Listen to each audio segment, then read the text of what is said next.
Welcome to the Nilvah Nexus. James the Idol Smasher at gmail.com is my email address.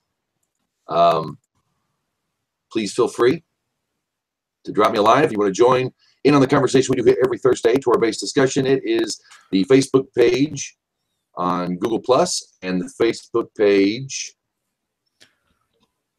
on Facebook. Facebook page on Facebook. Sorry, guys. Yeah, I'm supposed to have a lower third here, but it doesn't want to give me one. I'm supposed to be all official to, show off. No, not going to do it, is it? I think it's facebook.com/group/Nilvah Nexus. That is the link, if I remember correctly. He's smart.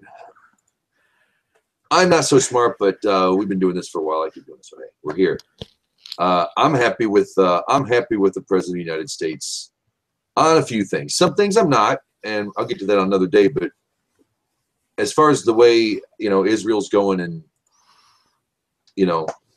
John and I were discussing before we went live, a Chabadnik guy. This guy got pardoned, and apparently he was railroaded in the courts, and pretty much everybody suspected it, and they threw the book at him for something that was next to nothing, and the president pardoned him. Is that what I'm hearing?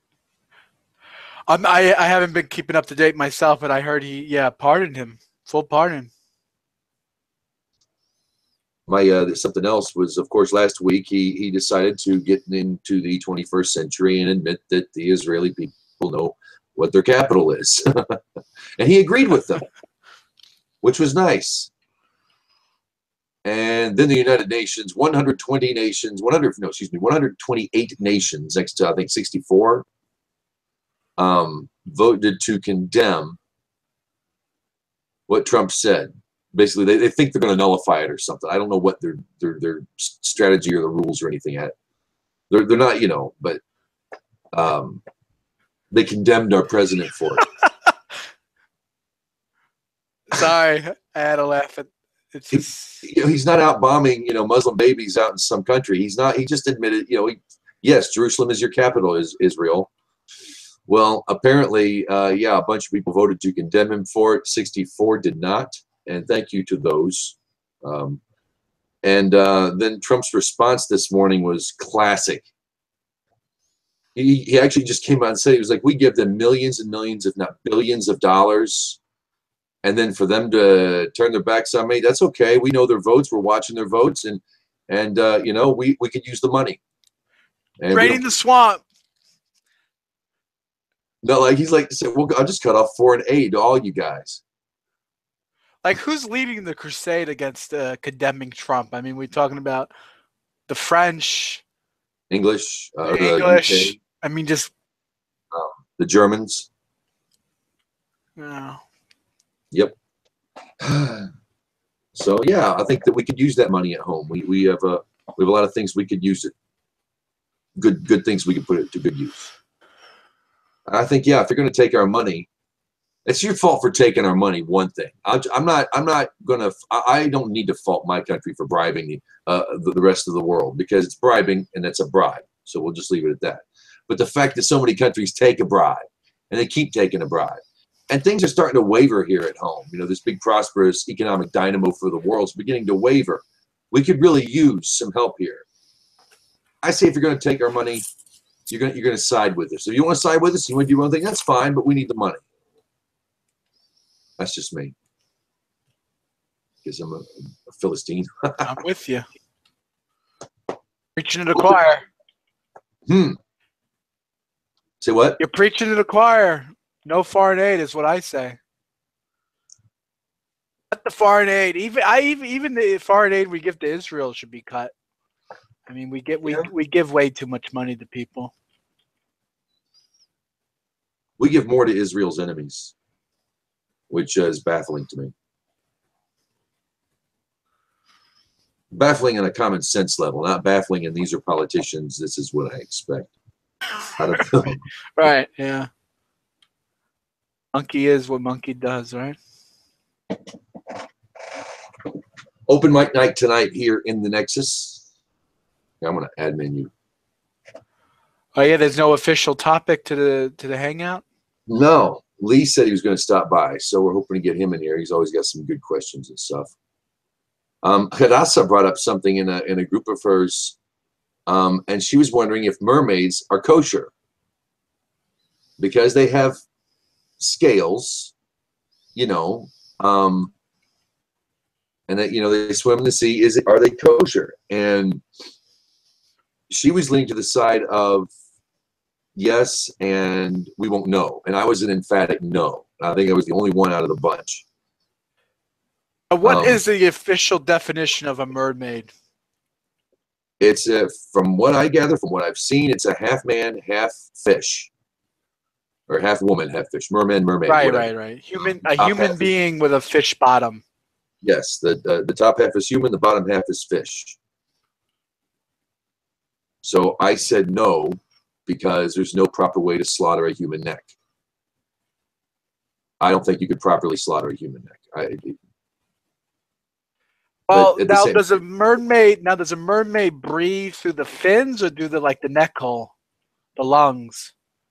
The mouth. Yeah, they don't have fins. Okay, because I was going to say the way you shack a fish is that you just simply pull it out of the water, and that's how you slaughter a fish. Is just when you yank it out of the water, it's dead. Well, I mean, obviously, right. It's a little more to it, but yeah. But if I'm thinking to myself, if you could, yeah, I mean, if a mermaid was basically, you know, you pull it out and it dropped dead. You know what I mean? It was deader than Jesus as soon as you yanked it out of the water. Okay, maybe. But you have to slaughter it, like you said. You have to actually. Maybe, I don't know. That's a good question. I like that. I would rather err on the side of caution and say no, it's not kosher. But you know, they were saying, well, if you want to eat a piece of it that you found on the beach, you wouldn't know if it was from a mermaid or a fish, would you? And I was like, But I don't know if a Noahide is actually if a Noahide is prohibited from eating dead human flesh. I know that sounds gross, but I don't know if you could be killed for it. If it's dead human, I don't know. See, blood transfusions are okay, which would basically be eating blood of mankind. Not okay, but you don't get stoned for it. You don't get beheaded for it. It is a good question. So what's new in your world, my friend? Absolutely nothing, man. Same old, same old. Just been working, trying to work more often than usual. Just trying to, keep it steady. Keep it steady. Keep it balanced. Do my best. Learning a little bit here and there. Nothing really new to report. Nothing really new. Did you have a good Hanukkah? Hanukkah was beautiful. Yeah, it was really nice. Yeah, it was nice. It was nice. I actually saw Rosalie. I saw Rosalie lighting the Hanukkah candles. That's good. That's nice. I saw that at Walmart. Very good. Yeah. I actually have here a headphone that I'm going to send out to her. I told her a month ago I was going to send it, and I forgot. So because those as much as I love hearing from her, those like whatever's going on in her room sounds like a jet engine in the freaking micro. It sounds like she's one of those guys in the railways with the lights flagging down the planes. I get just like she's on the railroad. You know what I mean? It's you see me here. I wear headphones, so it's. Yeah, you would get the full impact. I get the full impact. Yeah. The other girls were really happy and had a lot of fun lighting the candles, and they were very enamored by the whole thing. When they lit them, they both. I mean, even my wormy, squirmy, wiggly 2-year-old who can't sit still for nothing ever just sat and watched those candles burn, and it was glorious in a lot of ways. It was really great. I actually got. There's another Chumash that I wanted to actually get. There's Lord Rabbi Jonathan Sacks. He's the chief rabbi of all of England. Okay. Lord Jonathan Sacks. He has an official Chumash translation that he does with his commentary. Very good. It's a very well done. I was actually just talking with someone about how the Stone Edition is just one of the it's a good basic first time Bible, a Stone Edition. It's not that great. It's Ashkenazim, it's Art Scrolls, so of course it has an agenda. Well, I mean they all do, but of course the Chabadnik Gutnik edition is a pretty good Chumash. But I think you would really dig this. I'm going to try to get a hold of one, James. Put it in the official collection. I know you're collecting them like Pokemon over there. Yeah. Lord Jonathan Sacks. He has very good commentary. I actually recommend his YouTube channel. Recommend his website. His website is covenantandconversation.com or something like that. Covenant Conversation or something to that effect. A very great website. Really, he really like just sinks his teeth in like the meat of the parsha. Commentary for today, if that makes any sense. And it's great. I don't know what I'm talking about. I know it's open mic night, so I figured talk about that if anyone's looking into that. And get a hold of me at Gishala John at Twitter if someone wants to tweet me like a recommendation to a book or a Bible or any sort of edition. Yeah, take a look. Send it to me. I'll take a look. I'd like to hear some of it. If you get it, yeah, bring it in class or bring it here, whatever it is. Yeah. So what's been new with you? It's open mic night. So why don't you start it off? My one topic I thought I really want to talk, and I hope we get some folks in here of a more learned, because I put something on Facebook just asking some of my friends, what does Torah say about getting a job or job hunting, that sort of thing? And bless everybody. Thank you for responding. But it was pretty much, you can do it. You have faith in yourself. Have confidence. You've got skills. You've got this. And I'm sorry, you moved really quick there. What happened? You posted something on Facebook? So posted on Facebook. Does Torah say anything about, because it's the first thing I go and I'm lost. I might have to be looking for a job here for those out there who don't know. And I will have to be. It's just no two ways, unless another miracle happens. And I think, when I'm lost, we'll go to Torah. And I'm thinking, okay, besides not getting into unethical work and paying on a daily basis, that sort of thing, what does the Torah say about like job hunting, job seeking, when one seeks to ask for work? Does the Torah give any advice and that sort of stuff? And everybody answered kindly, lovingly, and with a lot of enthusiasm, pretty much along the lines of, you got this, you can do it. You're number one. Believe in yourself. You've got skills, and that's great. But I wasn't asking for, that wasn't my question. You were asking a good question, and they gave you a pep talk instead.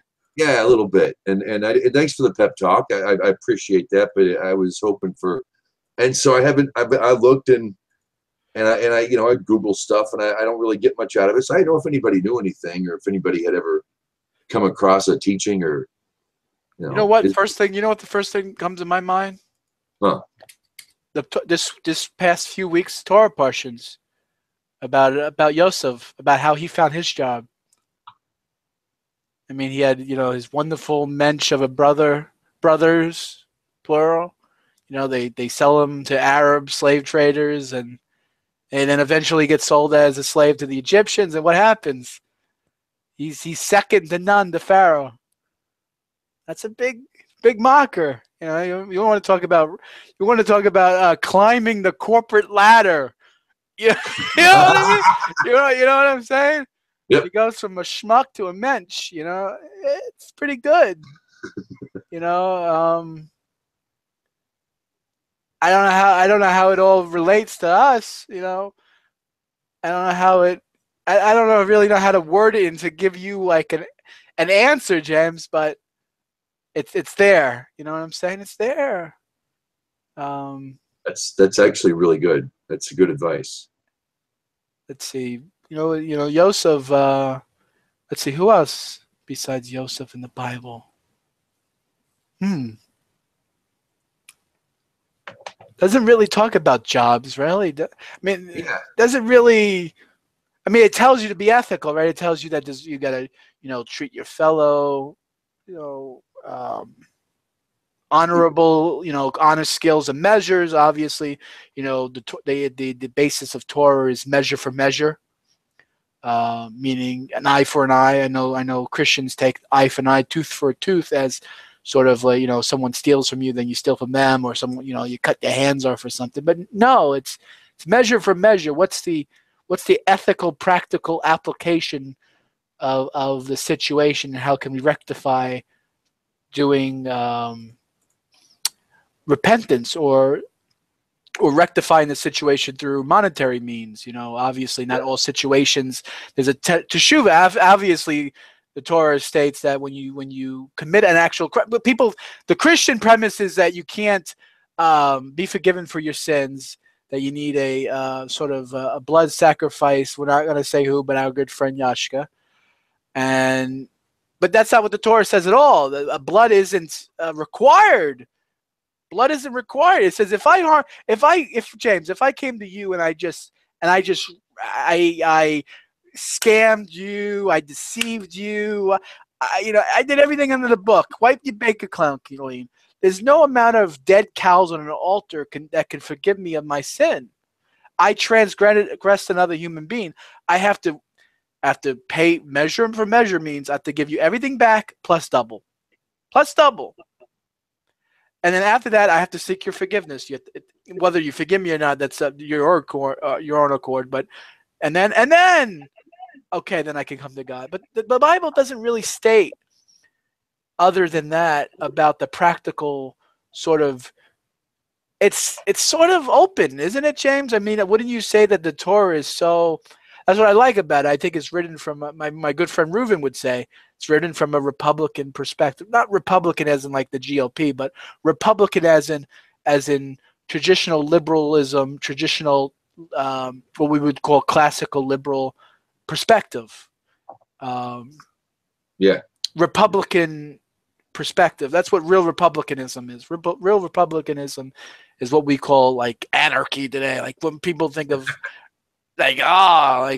no, Yeah, libertarian. Everyone run free and naked, and right. And stealing's okay. But yeah, but I don't see. That's all I can get from Torah is that the grasp of the like the integral workings of how we can treat each other. Doesn't really say how to do it per se. How to go about it. That's a good question. That's something that we have to learn and study here in the Nexus, I think. If I if I were a ger toshav in the land, I would have to work. I would need work. How do you find work in Israel when you're a refugee? These are questions that us Noahides need an answer to. By golly, the perspective you get from Joseph is that he was a hard worker and he was honest and he stuck to his guns. He didn't compromise himself. He remained who he was, even though he was made he was still Joseph. Right. They gave him a name. But he stayed true. He didn't.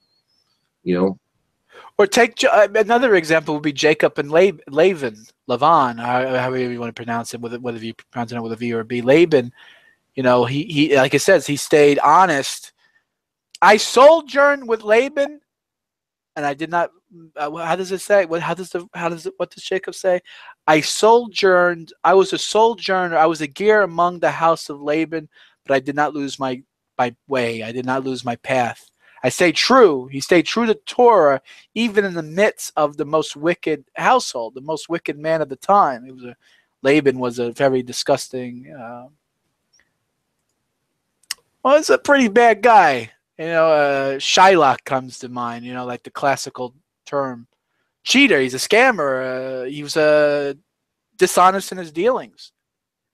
Wasn't an honest person when it came to work. Cheated him out 10 times, right? The whole 10 different sheeps. Oh, my sheep, your sheep, 10 times he cheated him. So, yeah, I mean, there's another example, but how do you go about finding work, though? What exactly is it? Does it mean to, like, what is,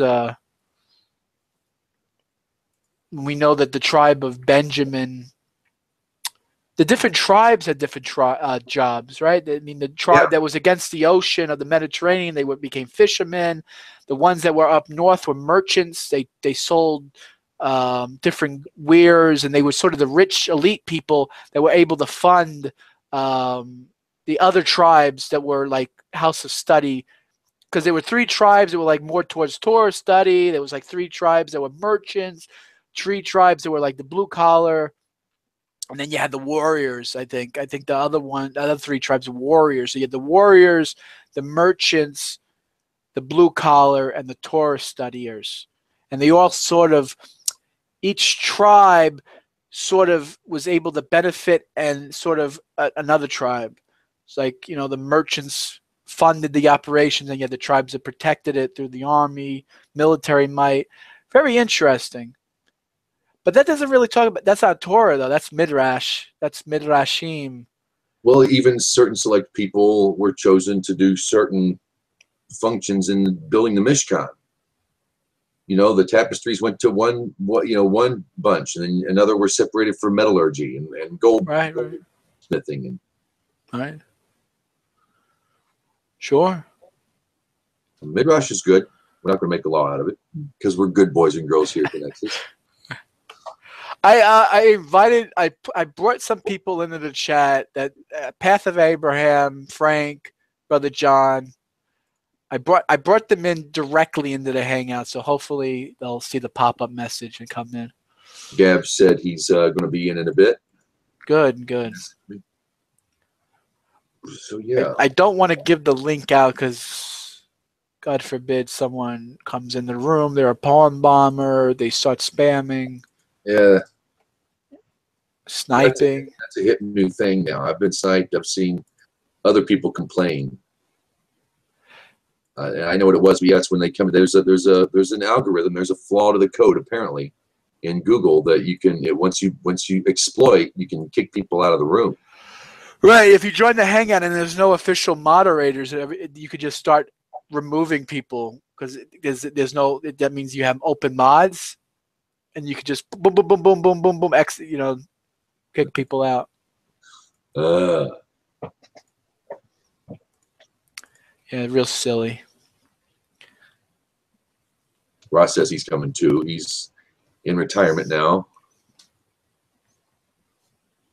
I can only imagine retirement. Maybe one day. Sure, yeah. Work till I die. If you enjoy your work, might as well.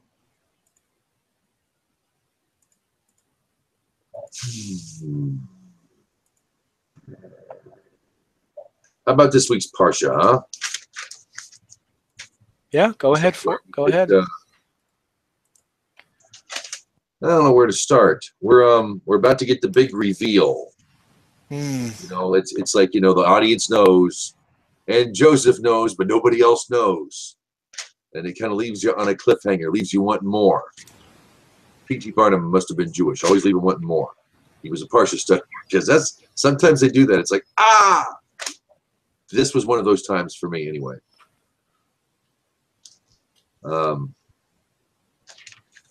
brothers are finally reunited together.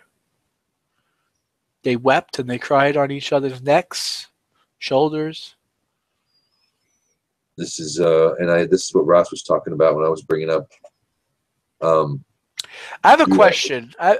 This in this week's Parsha, James, maybe you got the sly answer in this. It says, I know the answer to it, but I for the audience's sake and for you, James, okay, for a little discussion. this week's Torah portion, we learn that, well, it says that Joseph asked his brothers, "How is my father Jacob?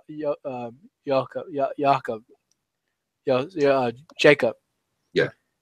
Is he still alive?" I think he's wondering about his welfare and is he still alive. So the question is, though, but in last week's Torah portion, Joseph knows that his father's still alive.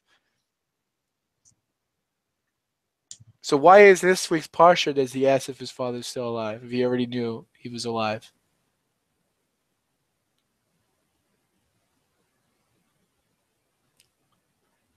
Maybe he's asking again, so he hopes to get a straight answer just in case.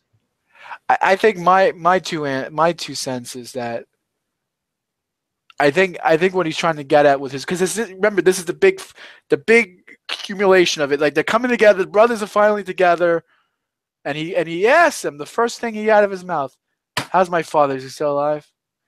I think what he's trying to get at is, after everything that happened, Dina got raped, his beautiful wife Leah dies along the road. You sell me. You sell me as a slave. His favorite son is missing for 22 years. After all the pain and suffering, how could a man can go through all that trouble and still be walking around, still be living? You know what I'm saying? All that hurt, all that pain that a person went through. How could he still? I think that's what he was asking. I think he was asking his brothers, after all you put your father through, after everything that happened.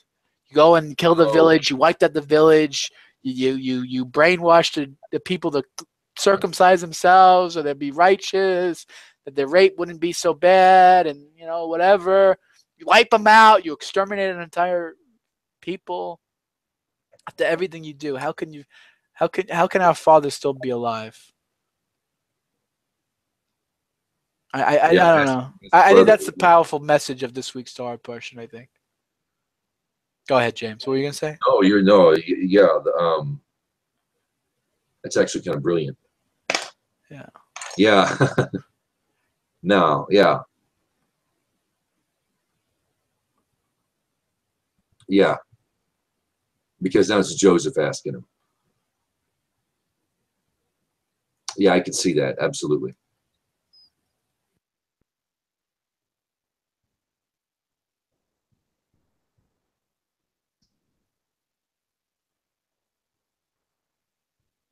I wondered if some of the lesson we might be learning the past couple of parshas is when you sell one of your when you sell one of your brethren into slavery, the lot of you go.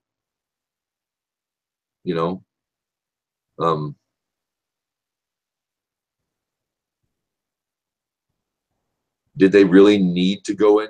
I mean,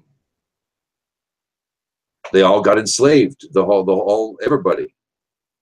They all descended to Egypt, and the Holy Land was overrun by some crazy Canaanites, some nice ones, but mostly crazy nutcases. Perverted the land. They became a great nation, but became subject to Egypt and slave after a while. It wasn't just subjects, because I think we'll come here. They were willing to, but then they became. I know I was promoting Lord Jonathan Sacks early in the hangout, and he had a beautiful commentary about how Jewish people are disproportionately Nobel Peace Prize winners. Yep. And a lot of them are a lot of it is for economics. If I'm not, I think that's what he said. I'm not sure. I don't exactly know all the categories, but there's different categories in Nobel Peace Prize. Like there's and a lot of Nobel Peace Prize. Let me see. Economics. Yeah, economical. Yeah, so they give a prize out for people with economics, and Jews are disproportionately. I think Lord Jonathan Sacks said 67% of the winners are Jews or Jewish people. It's not too different in maths and science. Nobel Prizes as well. Okay. I didn't know. I don't know. That too. And he tied it about I loved how he tied this to actually the Torah portion for this week is that Joseph was the original founding member of economics. Like the idea of economics, like the concept, because he's trying to, okay, we're going to have 7 years of famine, and we're going to have 7 years of fat cows, and we have to store grain in the times of desperate times, and then we got to release it, and then all this procedures, like how to micromanage an economy of a huge nation like Egypt. So you have this huge nation of Egypt, Mitzrayim, and the guy who's the Nobel Peace Prize winner of the year 2000 BC or whatever he was in charge was Joseph. Joseph, libertarian laissez-faire economics, capitalism. I don't know whatever you want to call it.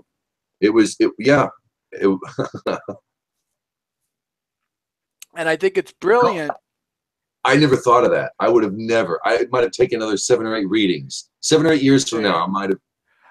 I know, right? That's why I brought this up, because like I said, I promote his YouTube channel and his website, Lawrence Jonathan Texas, right? And I tie this into also a little Hasidus, a little Hasidus, is because, well, what is Yosef? Yosef is sort of holy, Kadush, a son of God, the purpose of a Bible believer, whatever you want to call it, Noahide, Jew, Ger, whatever you want to say, whatever category you fall under. I'm being politically correct. I don't want to miss out of representing a group of people. But Mitzrayim, what's Mitzrayim? Mitzrayim is the material, right? It's the everyday mundane world, right? You have Sunday through Friday. And on the Shabbos you rest, right? You got to go out in the world, make a living, or earn a couple of dollars, whatever you got to do. James is looking for a job, right? We're part of. You got to find look. That's the way God made the world. You got to go into Mitzrayim, okay? But the thing is, you can't be enslaved by it. You got to remember, there's a separate. So what I think with Joseph, I think what the beautiful message of Joseph is that you got to bring holiness even to the mundane. That you could take something like Mitzrayim, which is, bondage, right? The word for Mitzrayim means house of bondage, right? The Israelites, the Hebrews were enslaved, and they were slaves to the house of slavery. Because if you go off too far in the deep end, right, if you lose your place in the world, and you stop thinking about the holiness that you're supposed to be doing, and you start thinking about keeping up with the Joneses. Oh, I got to get the new Mercedes. I got to get the new 16-inch flat screen TV. Oh, it's LED nowadays. And now they have the extra yellow color. Now it's RGB plasmas. Now it's curved, Then you got to keep. If you're losing your mind and all that, and you get stuck in the Mitzrayim, the whole bondage, that's how you sink so low. So the question goes, how can you go from, think about it. Joseph is running the country of Egypt, right? He's literally second to Pharaoh, power, right? And then just the next generation, we learn in the first chapter of Shemot, Exodus, the entire Israelite people are enslaved in hard bondage. Well, wait, what happened here? We went from Joseph controlling Egypt and the physicality of the world, right? Overseeing the everyday matter and able to tame it, to harness it for holiness. And Jacob is doing his thing in the Holy Land, and he's laying the, keeping the fort control. All good. Everything's good. Bam! We're hit with a famine. We're hit with a drought. The wells are clogged again. Someone, and now the whole entire people are enslaved. It was a U-turn. It was a complete 180. And I think that's what happened. I think what happened was you're losing your purpose. You lost the holiness, It got trapped. It got trapped in Mitzrayim. It got trapped in Egypt. That's why it says Israel went down to Egypt. It didn't say Israel went up to Egypt as if it was a positive, right? The terminology in the first book. We're sort of going off into next week's hangout, but it's okay. It starts off by saying they went down to Egypt. It didn't say up, right? It didn't make Aliyah. They didn't make an Aliyah. They went down. They went bye. So I always heard descended. Yeah, they descended into Egypt, and I'm descended. like, oh. Every time descended into Egypt. Like, wow, down into Egypt. That's the language of the Torah. That's how yeah. You got to watch out it's not. There's a purpose for every word. That's why you got to watch out for those terminologies. That's another good thing about having more than one Chumash around. If you're not as proficient in Hebrew as others, is to get different perspectives. And this week, I promote this every week now. Actually, this is where I'm at this year, for at least this one cycle, maybe 2 or 3 or whatever. This is the Chumash I'm investigating. I'm reading from. The stone's nice because it's new, and they hadn't done it quite like that before. You know, and they did a good job on a lot of things. A few things could have been, sure. I mean, none of them are perfect, but I still keep my son Sino around because there's stuff in there that, is almost forgotten by the time the stone came out. The 70 souls that descended to Egypt. Everybody loved him, the whole of Egypt. Am I getting next week's Parsha again? Yes, I am. The whole Egypt mourned his death. Oh, that's right. Yeah. He was a good man, and Egypt loved him. And I want to get ahead. I shouldn't be getting ahead. The land for they got land set aside for the Hebrews to come, because they couldn't exactly live in Egypt because they were shepherds. They herded the gods that Egypt worshipped. Ew. How dare they? Who do they think they are herding those sheep? They eat steak. Ew. Yeah. Yum, steak. I love that when people who detest the Torah, they always refer to our forefathers as shepherds. Oh, like it's a negative. Like, ugh. Yeah, Bronze Age sheep herders. They don't even go as far. Yeah, exactly. Yeah, Bronze Age sheep herders. Yeah. Whatever. And well, what do you feed? What's in your belly, and what are you wearing on your back? Thank you very much. Have a nice day. And thanks to Israel.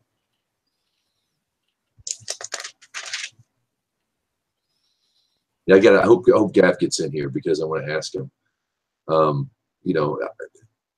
Everyone talks about another thing that everybody gives Jewish folks hell about are the banks, because Jews invented them, and pretty much that's the only thing that they were good for in Europe. So it's like Jews invent. I'm sorry, I missed that. The banks. Oh, banks. And economics. Yeah, and I'm like, well, perhaps the fact that the world was saved by an economist.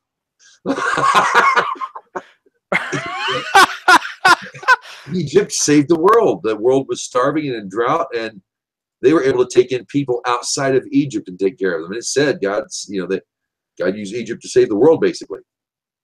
And it was an economist who did it. My, how the mighty have fallen.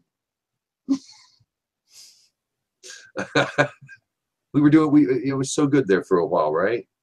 Sure.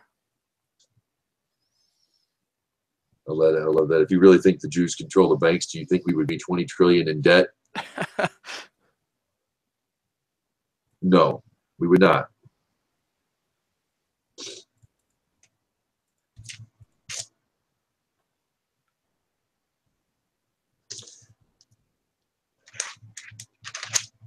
This is neat. I just want to read this.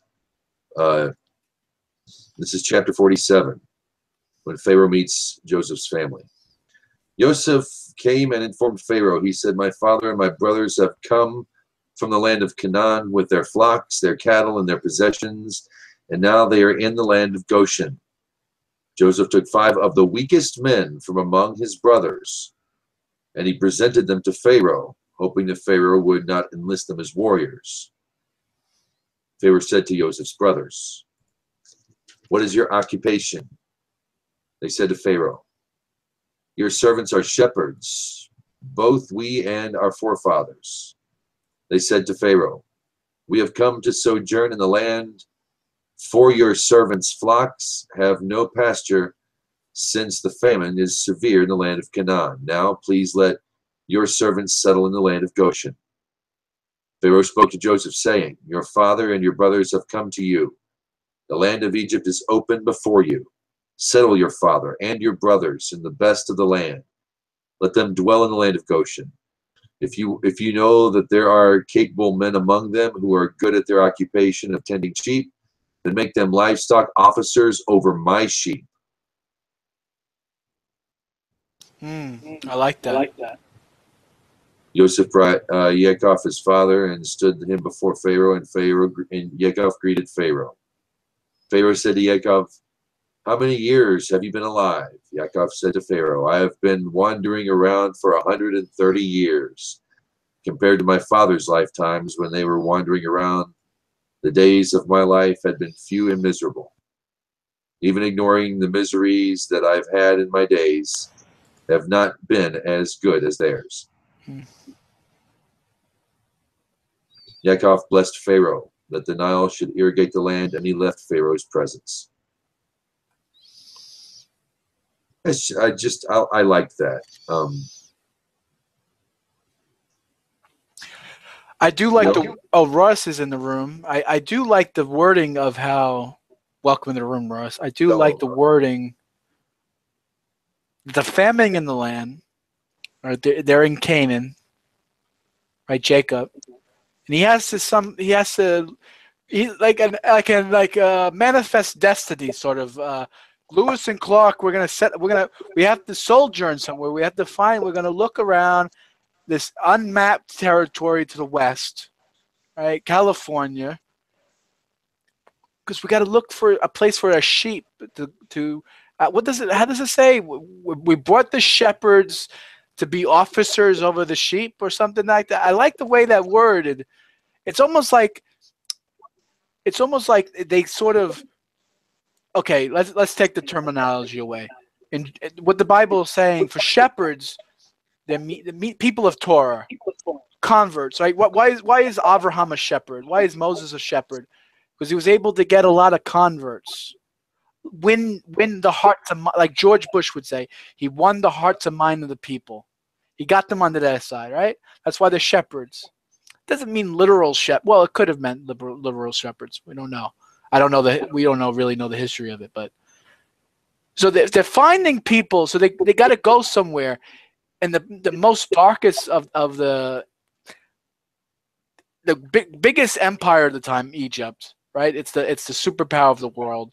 It's a nasty place, and they have to go down there and schlep. It's almost like they're like gonna dig for gold. It's almost like they're looking for something. It's like they're not there just because, okay, we need food. Okay, there's a famine. I need food to eat. I'm starving. It's almost like there's a purpose. It's almost something more divine than that. James, can you please read it one more time for Ross? Maybe to give Ross a little bit, maybe jog a little bit of his noggin over there. It was Joseph came to inform Pharaoh, "And my father and my brothers have come from the land of Canaan with their flocks and their cattle and their possessions, and now they're in the land of Goshen." Joseph took 5 of the weakest men among his brothers and presented them to Pharaoh, hoping that Pharaoh would not enlist them as warriors. Pharaoh said to Joseph's brothers, "What is your occupation?" They said to Pharaoh, "My servants are shepherds, both we and our forefathers." They said to Pharaoh, "We have come to sojourn in the land, for your servants' flocks have no pasture, since the famine is severe in the land of Canaan. Now please let your servants settle in the land of Goshen." He was offering himself. Pharaoh spoke to Joseph, saying, "Your father and your brothers have come to you. The land of Egypt is open before you. Settle your father and your brothers in the best of the land. Let them dwell in the land of Goshen.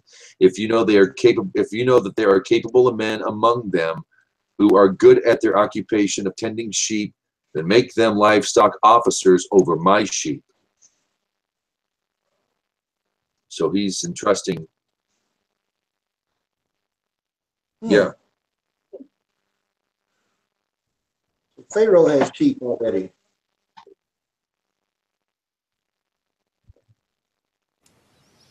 Say that again. One more time, Ross.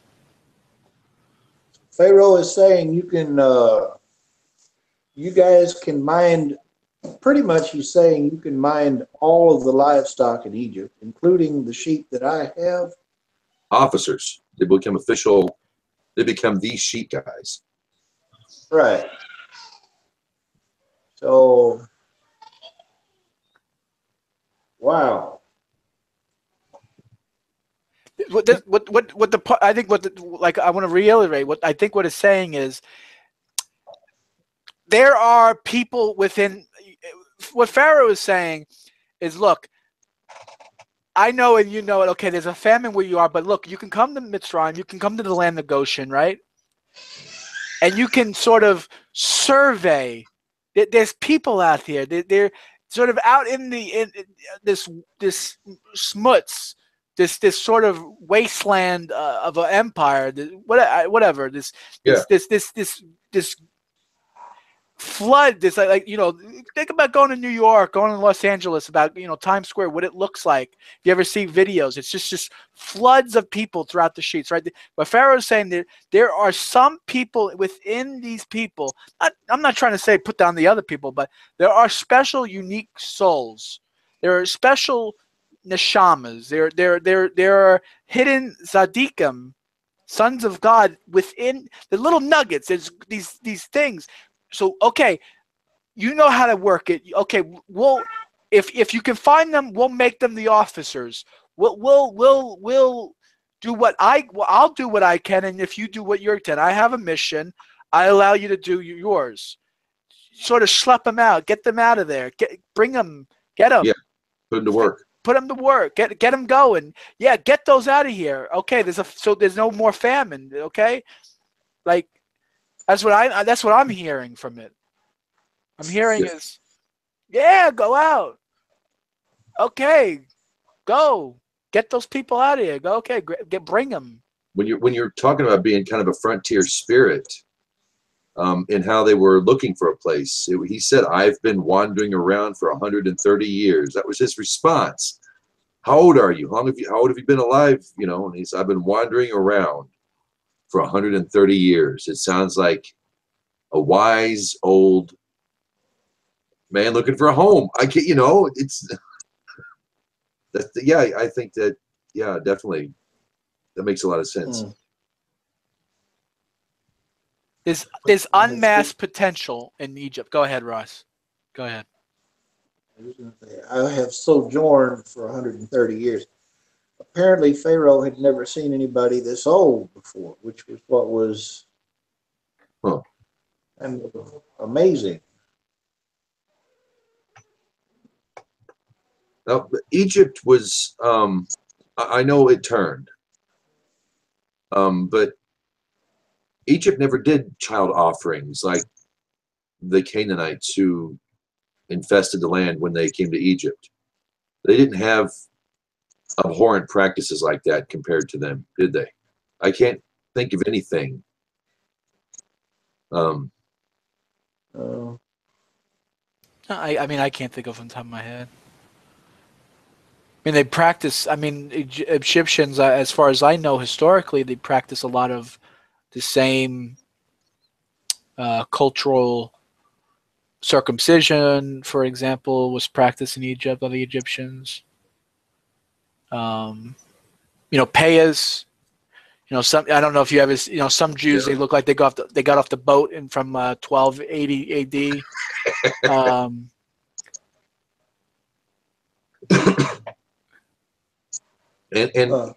We've Israel's or the Hebrews have sojourned in places before, but you don't get too many people remembered in the law later after Sinai, you know, that you take care of the Egyptian when he's around you. You don't turn him away.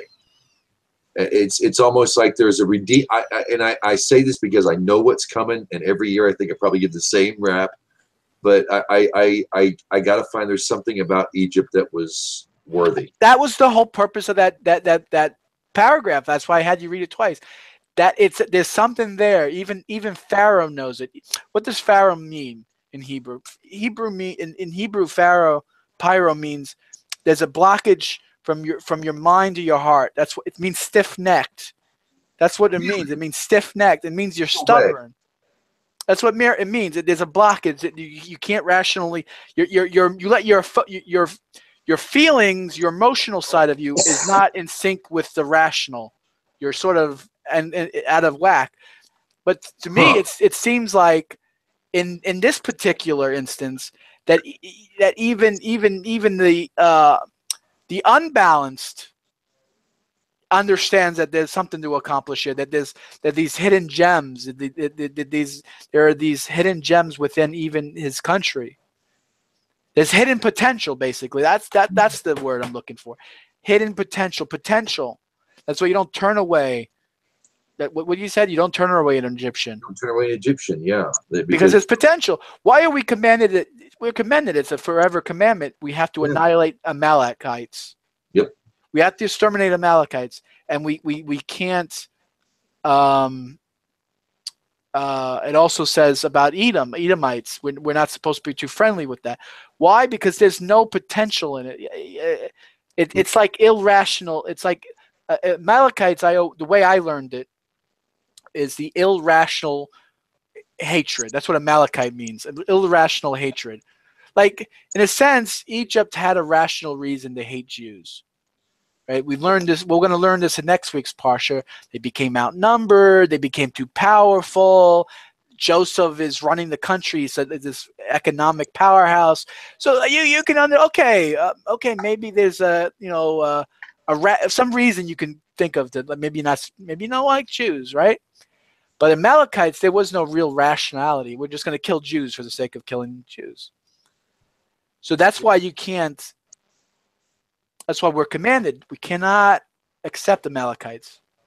But for the Egyptian, there's still something there. There's something there, something within the dirt, the earth, that can be dug out and found and used. Go ahead, Russ. I got nothing. I'm just agreeing with you. Okay. All right. That's pretty beautiful, John, actually. I mean, that's the way I learned it. That's what Amalekite means. It means irrational hatred, like just blatant hatred for no real reason.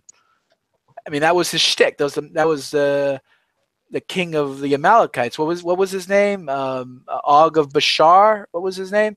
His shtick was I want to kill people today. I'm going to mow them down. I'm going to kill people. Because I feel like it. Today's Tuesday. That means I kill 5 people today. Wednesday I do 6. Right? That was his shtick. But for Egypt just means bondage. Right? That's what Egypt means. It means you're trapped. Right? What does bondage mean? Bondage means you're being held by something. Something that you have no power, basically. Right? And so you have to break the chains. Right? I took you out of Egypt. I took you out with a strong hand. I always say that it's almost like a recurring thing with me. The Bible speaking to you. I took you out of Egypt with a strong hand and outstretched arm. I brought you to the land of flowing milk and honey. I brought you out. I took you out. It's free. What it means is you can be freed from that bondage, that whatever's holding you back, whatever's entrapping you, the materialism, right? That's what we always go with. There's something that's trapping you, that's holding you down, that's keeping you from where you have to be. You can leave it behind. Welcome to the room, Frank. Hello, Frank. Oh, shalom. Shalom, shalom, shalom. Good to see you. Good to see you too. Hey, I like to just make a point. Hey, John, is that a chimney? Do you have a chimney? It's like it's just there. It's not operational. It's It's a not chimney, but it's operational. just there for looks, I guess. I don't know. You gotta be careful. Santa Claus don't break into your house. Oh! Yeah, I hear you. I hear you. You know? You might get the wrong idea. You know? I don't know. I think it might be on the naughty list. Oh, well, chimney is very enticing. That's what attracts Santa Claus is chimneys.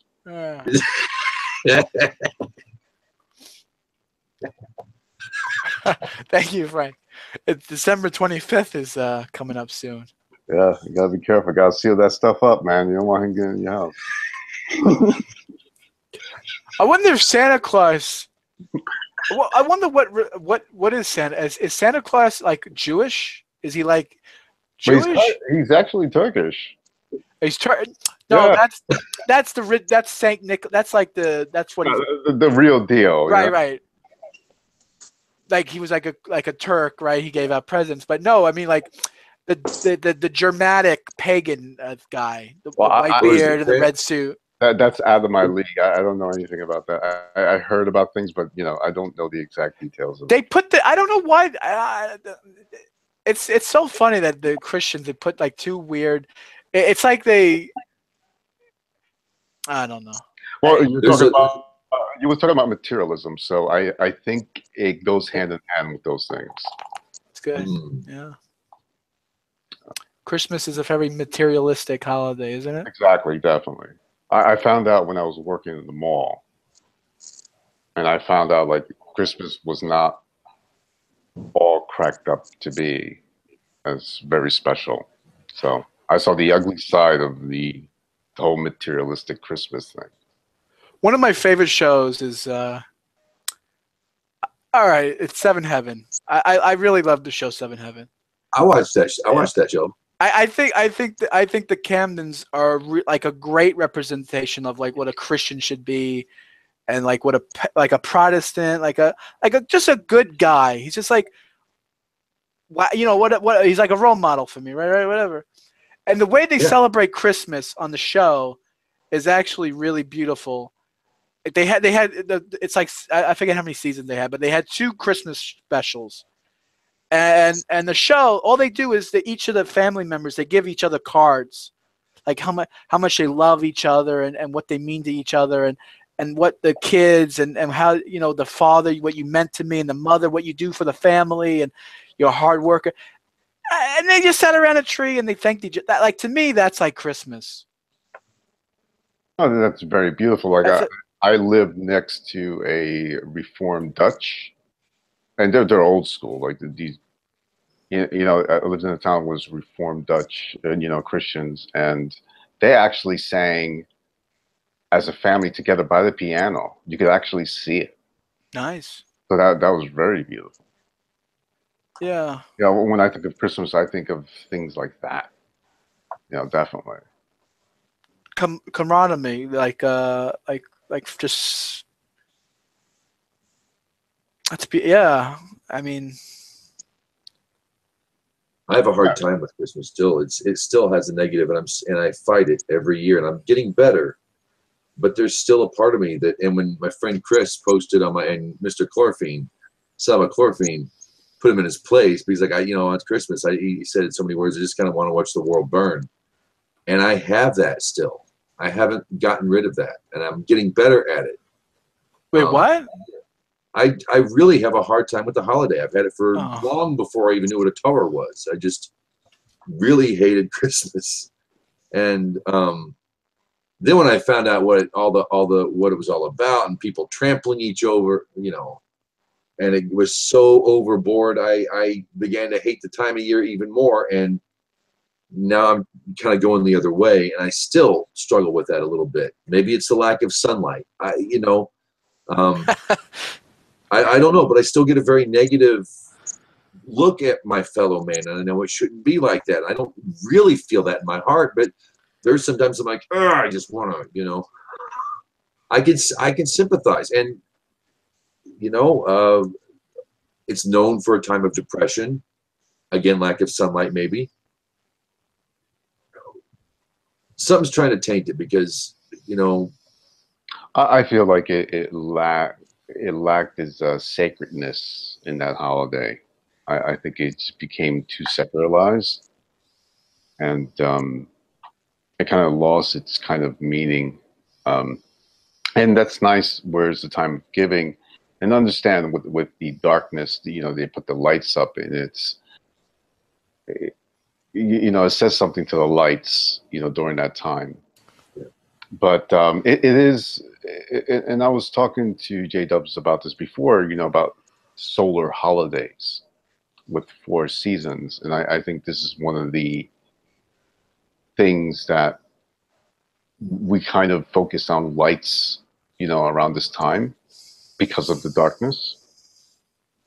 And maybe that's another discussion that we could actually have about solar holidays, especially where up north where you have 4 seasons, and especially during the winter time when it becomes much darker, and our focus on lights.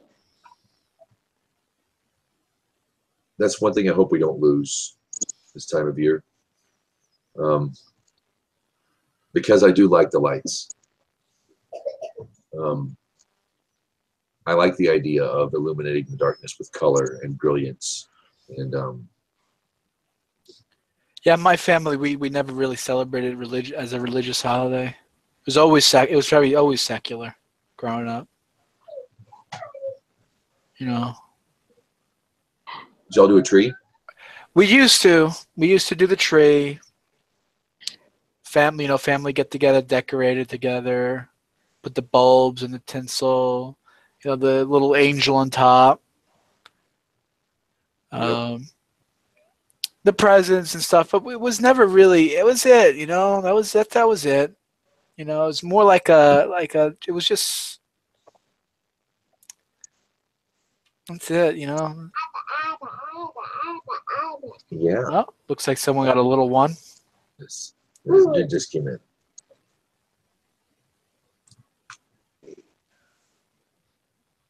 Yeah, I'm getting there. I'm getting there. So so James, you're saying you don't like Christmas because narrow it down a little bit for me to help me with this. Like what's the crux? What's the kernel here? I think we've peaked in America anyway. I think we've peaked with the material. I think we've gotten bloated to the point where we can't do it anymore. People aren't trampling each other like they've been doing. Now, was it you was it you that said you want to watch the world burn? I didn't quite get that. I sympathize with the attitude. Okay. It just because, you know, people are just running each other over for the new Xbox, and you're just saying, you know what, these people should just, you know what, I hope the whole Walmart collapses on them. Get rid of them. Is that what you're saying? Well, it's just out there. There is a struggle, you know, based on that. You know, it's pagan. I'll just say that. So I struggle. But why the deep hate? It seems like you have a very deep-rooted hatred for the holiday, though. I mean, not for the holiday, but for the people. Like for people. For people. It's for the way it's treated. Holy shit! The world stops now. The world has to freaking stop. The whole world, everything must revolve around this stupid pagan, fake, fantasy, magical, Christmas, magical fantasy. Holiday season, you know, with radioactive reindeer and talking snowmen. Any good historian knows Jesus wasn't born this time. Why are you bringing trees in? In the United States, it was actually illegal in the colonies to have a Christmas tree. Everybody rejected it. You know, what are we doing with all this money and all this time and all this energy? I don't feel loved. I don't feel the camaraderie. I don't feel the Jimmy Stewart Merry Christmas, everybody. Every time a bell rings, an angel gets his wings. I don't have that anymore. Right. Yeah. And I lost it early because it was so overblown, and I think it's because it inconveniences my day, or there are more people out than usual, or All because this Christmas horse grabble, grabble, grabble, grabble, grabble. Yeah. I don't know, and yeah, I don't. But yeah, it's just like I caught myself doing it a couple times this season again. I'm like, oh, what is it? You know, why can't I just be?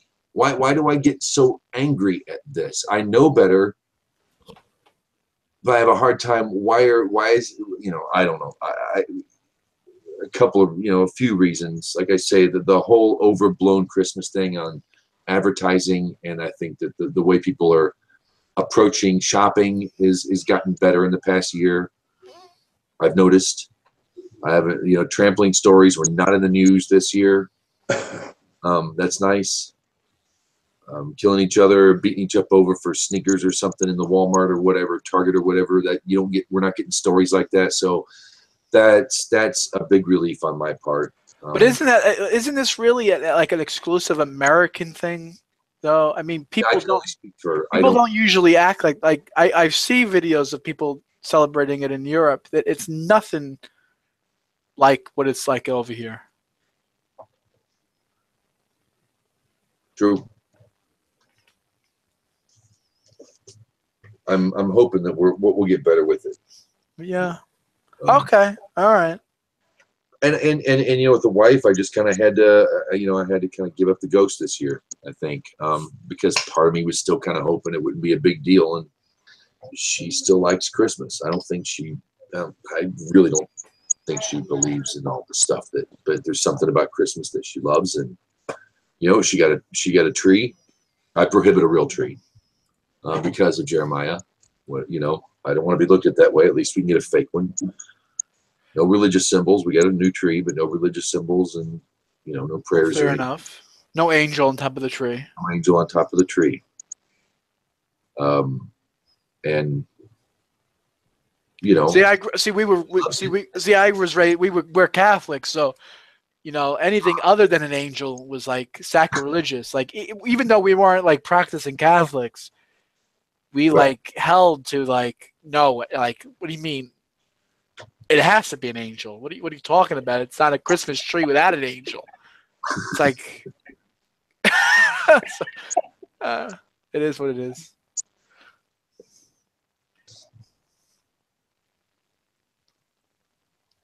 Yeah, I don't know. I don't really know what to say to you, James. I don't really know what to exactly.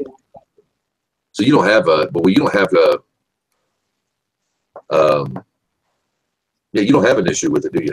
I don't have an issue of it, no. I mean, I can't. Out of all the things, all the problems in the world, someone has some concocted tree in their house. Yeah. You know what I mean? It's like, all right. I guess we're one step above like what we were 1,000 years ago, I guess. You know.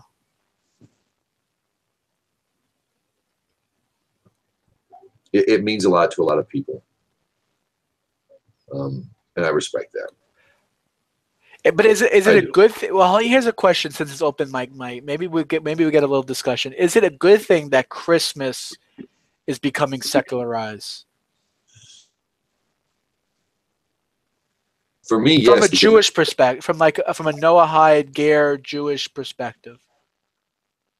For me, because I married a good Noahide Christian woman, yes. Because if I'm asked, you have this decoration in your house, and I'll say, I can give all the speculations I gave earlier, but I can also say it's a custom of the people. Everybody's got a tree. Businesses have trees. Businesses owned by atheists have trees. Atheists give Christmas parties at, you know, company parties and stuff. So, you know, I can say with my, you know, well, it's a custom of the American people. It's a custom of the year. And it being a custom, it's not as frowned upon in halakha as it is actually going out, chopping a tree down, adorning it for the reasons it was done in Jeremiah. For the reasons the Yule it was, you know, in pagan worship. You know, we can definitely say now in today's world, it's really not pagan anymore. They still say Yule, and it's still really not pagan anymore. Kind of like biblical idolatry is pretty much gone from the earth now. It's still around a little bit here and there, but for the most part, biblical idolatry is no longer here. Same thing, I think, with the tree. And maybe there's something redeemable about going forth the extra effort to bring joyous time to the season. Right. To combat the darkness. That's something I hope sticks around. But as a Noahide, as a Ger, I still have to separate myself from it. I'm still not comfortable with Christmas stuff. Happy home first. So there's a purpose to like why we light Hanukkah candles and a menorah. Yes. Like let's take. It's not really exactly the competitor. I mean, people like to say Hanukkah and Christmas are like brothers, but whatever. Jewish Christmas. But we're doing it. You know why are we doing it? For a couple of different reasons, right? There's commemorating the fact that we were once again able to have a holy temple to light the actual menorah, right? So that's one aspect of it, and then there's the other aspect of it what's we got rid of Hellenism. Right. Yeah. Now that's the flip side of it, though, right? Because Hellenism was the mainstream secular way of going about it, so to speak. That was hip. It was the thing. Right. So how do we? Oh, so here's the question for the room. Part 2, question 2. Now that Christmas is secularized, is it like Hellenism? Is it like what the Greeks were doing?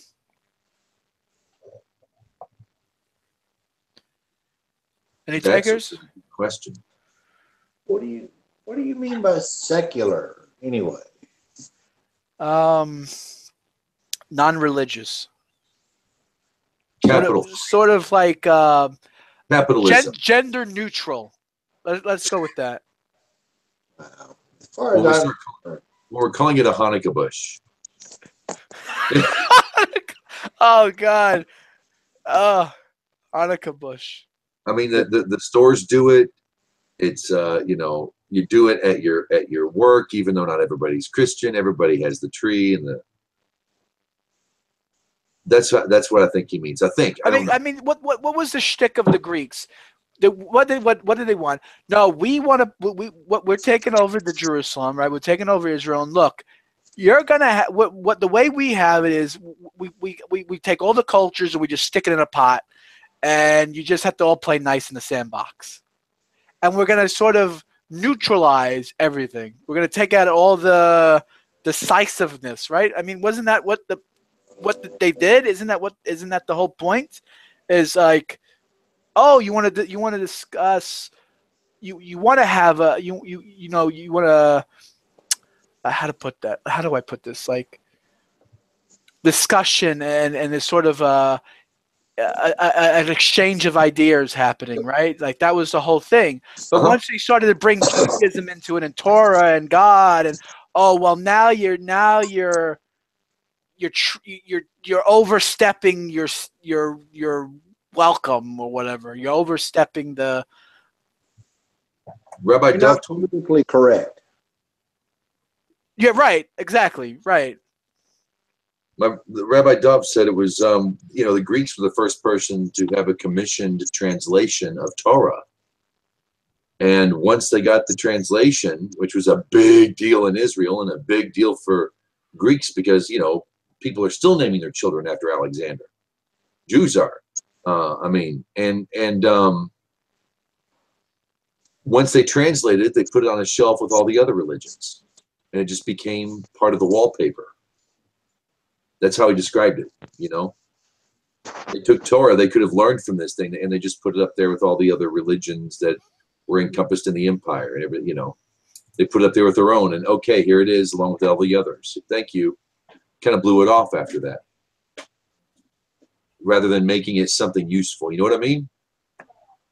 Yeah, they sucked the life out of life. like as far as I know, the Greeks and the Jews, they sort of got along a little bit. You know, they First, right, that the mathematics, they like debated mathematics and philosophy and sciences. They got along very good. I mean, especially Jews excel at those things, and they're more than happy to discuss those sort of questions and sort of whatever you the way, you know, whatever. And so, but once they started saying, well, once the Jews, or the whatever you want to call them, the Judeans at the time, you know, once they started, you know, putting a like a holy label to it, oh, it comes from the Creator, it comes from God. That's when sort of well, now you're, no, we don't want to hear the God talking over here. We don't want to hear the whole holiness. There's no such thing as holiness. There's no such thing as a greater purpose. we don't want to hear you sing it. We've already got it written down on sheet music. Thank you very much. Right. That's what they thought of Torah. Nothing more than, I don't know if you want to say sheet. I don't know if that's what they thought. I don't want to speculate, but sheet music, sure. They want to hear it. They had it written down on the shelf. Here, like every other religion now, in our eyes, that's how it became. You know, is it a good thing? I think it's a good. I think it's going to be a good thing when it becomes seen as the frivolous, fun and frivolous thing that it is. I think that's going to be the good day. Okay. You know, it's all about the baby Jesus and all that stuff.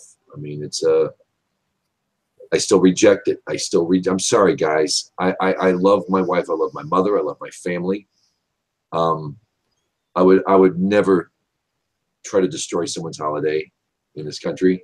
But personally, I reject it. I reject everything about it. Except for me, when I walk down to the neighborhood, when I walk out to the streets and I'm driving and I'm going up and down the blocks, the only places that I see Joseph and Mary with Christ in the manger is at a church, at like the Catholic Church or the Protestant Church or something. I don't see no one with it on their private property, so to speak. Like when I go up and down the blocks, I only see, like, you know, Santa Claus, you know, the blown up, you know, with ear, yeah, or like lights, or like a candy cane, like I don't really see any sort of religious aspect to the holiday. I don't really see it. That's because you live up in Yankeeville. I almost said Yankeeville. No, I definitely see it. I totally reject it. I don't like it. I don't want it near me. You know, whoever wants, if they want to celebrate, that's all good. But I personally don't adhere to it. Yeah. So you see people every day, like up and down your neighborhood, up and down the blocks, not a business, not a church, but actual people with, like, having it as the religious symbols. I see it as a religious symbol, but as far what do you see? What do you like see the as a Christmas religious tree, the lights, all that are, you know, something that has been done in the past. And yes, there is a commercial aspect to it, but definitely I see it also as a religious symbol, which that is not me. So, like, if someone has like a candy cane, let's say I have a red and white candy cane in front of someone's house, someone's door, like, you would like say that that's like a religious. It's symbol. Part of it. I don't see a candy can as a religious symbol, but it's associated with it. You can't uncut the two. No, I don't. They're synonymous. Okay. I don't. You know, even though if they call it secularized, and I can understand why, because, you know, people, you know, especially with kids, they like the whole present aspects and the Santa Claus, and you know, I do get that, but there's a history behind it, and I'm very aware of it. Mm-hmm. So I don't. That is not me. That, you know, at one point as a kid, yes, I did. But as I grown up, you know, there's something in the Bible is that you put away, you know, toys and your foolish things, and I put that away a long time ago. It's frivolity. Yeah. So I magical Christmas fantasy. Ugh. so you know that is their right to do that, but for me personally, no. I stay away from it as much as I can. I would love to stay away from it, but I'm in the same situation you are, James. Yep. The family's all about it. But to go up and down our neighborhood, yeah, you'll see candy canes, you'll see wreaths, you'll see Oh, yeah. Santa Claus blowed up, you'll see Frosty the Snowman blowed up, you'll see Minions, Yep. Mickey and Minnie Mouse, and a whole bunch of other stuff. I'm not joking. Yeah, It's Minions. Yeah, yeah. It's the Bible Belt on here, baby. Yeah. As Loud far and as the proud. as far as the candy cane goes, what we refer to as a candy cane, that the history behind it from what I knew as a kid was, because I asked about it when I was a kid, what's a candy cane got to do with Christmas? And it was explained to me that it is a covert way and a delicious way to, because it was actually a symbol of a shepherd's staff.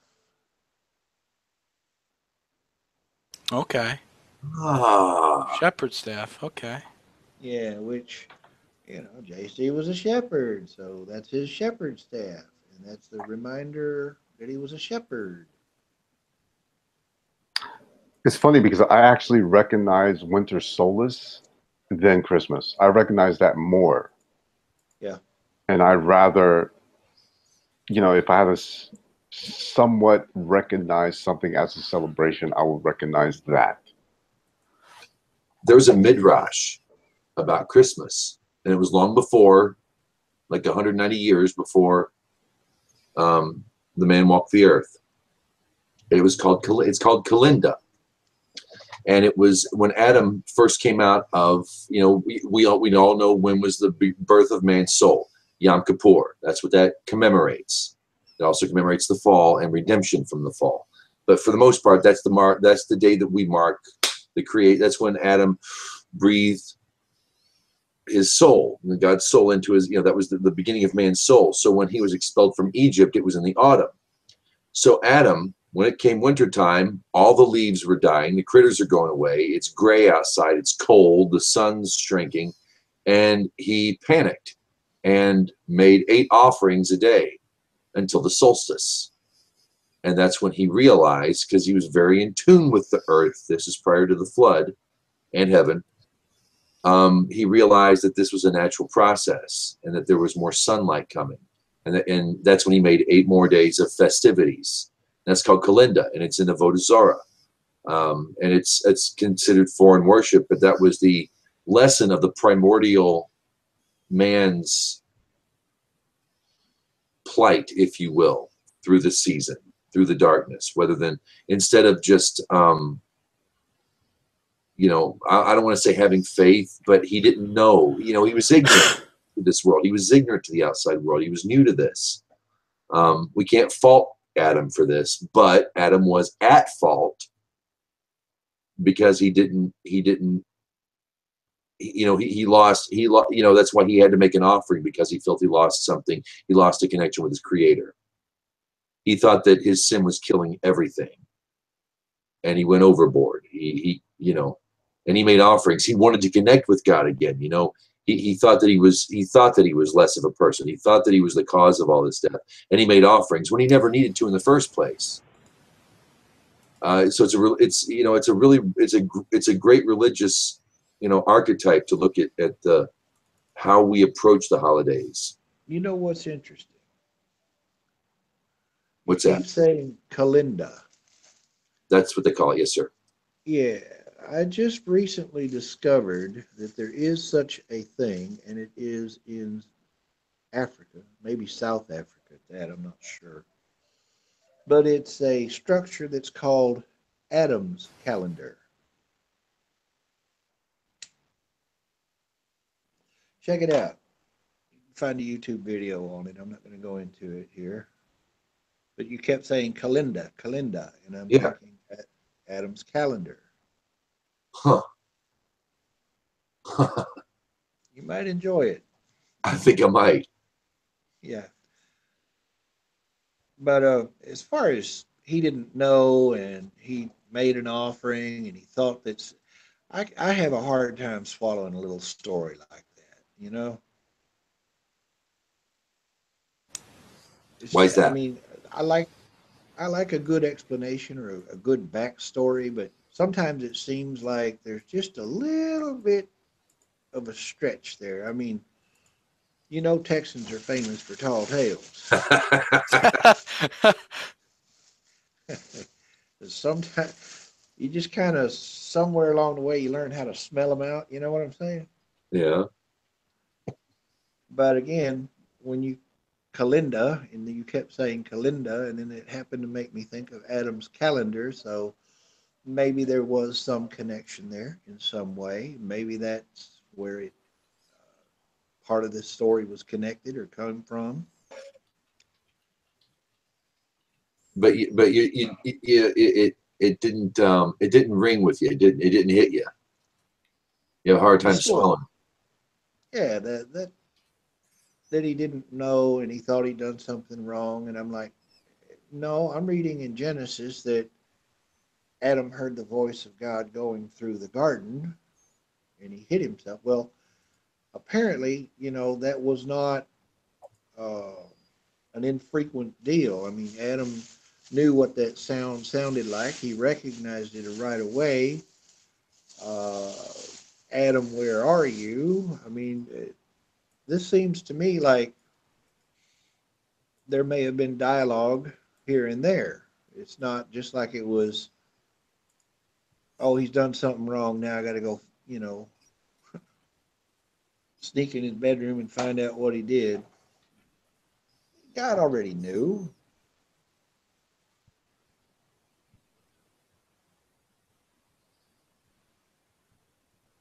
And Hmm. I don't really ever think that Adam thought for a split second that God didn't know. It's just how long is it going to take before he calls me on it? Kind of like now. Yeah. And as far as Christmas, I don't know, secular or commercial, whatever you want to call it. When it went commercial way back, and to me, that's when it went secular at the same time. I mean, I don't know what any of you individually may have put up with, but there was a point in time when on the tree, people would come and decorate it with what was called tinsel. And that was generally just little thin strips of tin foil, spaghetti thin, right? Yeah. And some genius somewhere went and made a quote unquote Christmas tree out of aluminum foil. Uh, the strips were longer at the bottom and shorter at the top, you know, shaped like your tree. It was all aluminum foil. And they sold you what I guess today you would call a floodlight or a heat lamp, whatever. You know what I'm talking about. Large bulb, right? And it had a four colored plastic wheel in front of it: red, green, blue, and yellow or orange. And this wheel would slowly rotate. Her color was in front of the light, it would make that aluminum foil reflect that light. So you'd have a blue Christmas tree for about seconds, and then it would be a red Christmas tree for 6 seconds, and then it would be green for 6 seconds. Yeah, I don't know that any of you may have ever seen one of those. I haven't, but it sounds It sounds fun for the 1920s or 30s, you know. You couldn't hang ornaments off of it. I'm talking thin strips of literally aluminum foil, long enough that it was just taped or glued to the centerpiece, whatever that was, PVC pipe. I don't know, but it was taped in an upward direction, and then, like I said, it would be so long that it would droop as it went out. So you can just trying to give you an idea, so you can envision what you're looking at in your head, or what it was. We had one of those for a couple of years. I mean, it solved a lot of problems. Real or fake? Well, it's obviously fake. You're not going to have real needles falling off. You're not going to have real trees catching on fire. You don't have to water it, but you damn sure weren't hanging any ornaments on it either. Not unless they were paper. Huh. Was that the first commercial? The first commercial tree? Well, I mean, it was fake Christmas trees in the 1960s or 1970s. I don't know how well they could have produced them back then with the technology that it takes. Excuse me. So that was somebody's solution, and you could buy them in 2 or 3 different sizes, small, medium, and I don't know, 2 foot, 3 foot, 4 foot, somewhere in that range, 4.5 feet. But it had to be small enough that well, the bigger the tree, the further back you move the light, so that the light would shine on the whole tree. The small tree, you can move it closer. As far as I can tell you, yeah, that was one of the first ever fake Christmas trees, if you would want to call it that. But it was incredibly commercial, okay? And they were cheap, too.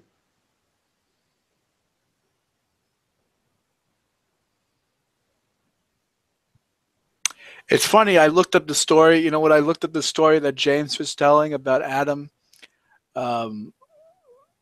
starting the holiday. About Kalinda, you over on the side chat. I'm continuing. I'm reading it. I'm here on the side here. I'm continuing reading the Mishnah.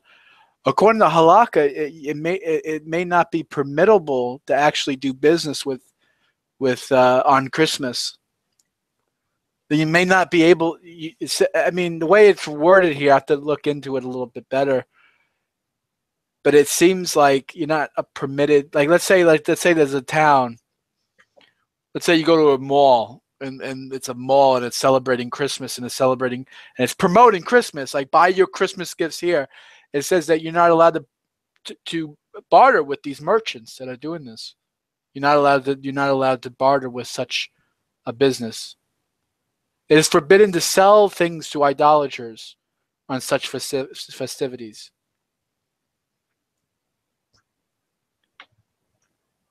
Huh.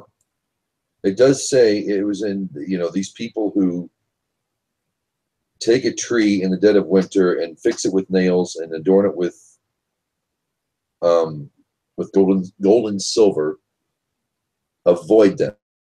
They can do no good, but they can do no wrong. Like it says here, like if the path to the town, let's say there's a city, it says here, like let's say a city is celebrating the holiday. If you have to go to a location, that's the only way to get there, you can go there. But if you can circumvent the thing, then you're forbidden to go there. You're even forbidden to go to places where they celebrate Christmas or festivities of idol worship. That's the way it puts it, festivities of idol worship. If it's like customs of a Gentile for a city to worship such festivities of idol worship, then you're forbidden to go there. If the road is paved only to go to that city and that's the only way you can travel, then you're permitted to go there. But it says you're not allowed to trade or barter. It's forbidden to even do business. To sell things. You're not like, you can't open up a stand. It goes on and say, like, let's say you open up a booth. Let's say you want to sell kosher menorahs. You're not allowed to, because then people might think, oh, then is that together? It's the same. Is the what they're doing allowed because he's there?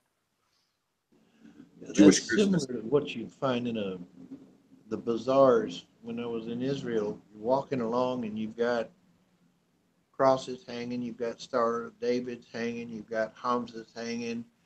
They're all intermingled. One shop's allowed to sell them all. Hello, Gav. And James, I don't know. It sounded like you were reading out of Jeremiah chapter 8 a minute ago. I wasn't reading. I was trying to get it as accurate as possible.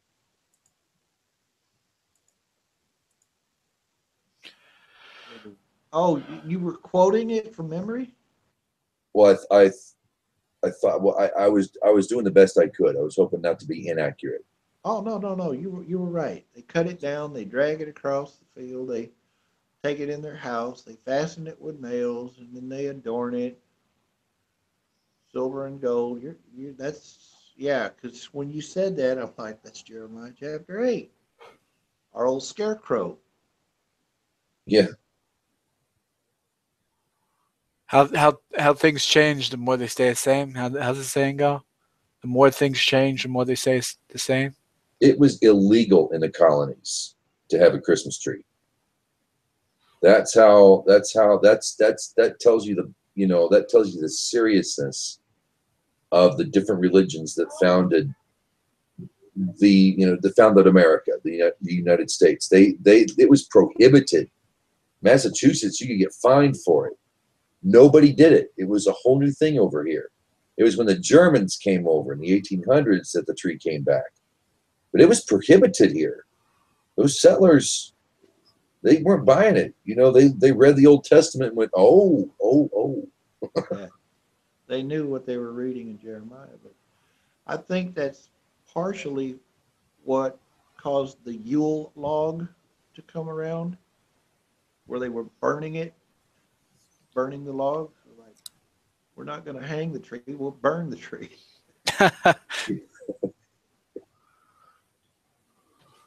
Yeah, even the Catholics, they were bombing churches and stuff. They didn't want Catholics over here in the land of free religion. I'm not putting anybody down here, but there is a pagan element to it, and I'm not going to hide behind it. I want to be kind. Like I said, Ross, you understand happiness in the home first. And we're not living in the messianic life right now. Well, I think everyone knows that the holidays are pagan. I mean, Easter too is pagan. Well, I have no problems with paganism. It's just call it for what it is. No, it's pagan. It's all right. Yeah. You have a freedom to be pagan. Be pagan. Don't disguise it to something else. Well, a lot of it is ignorance, because I know I can say this firsthand.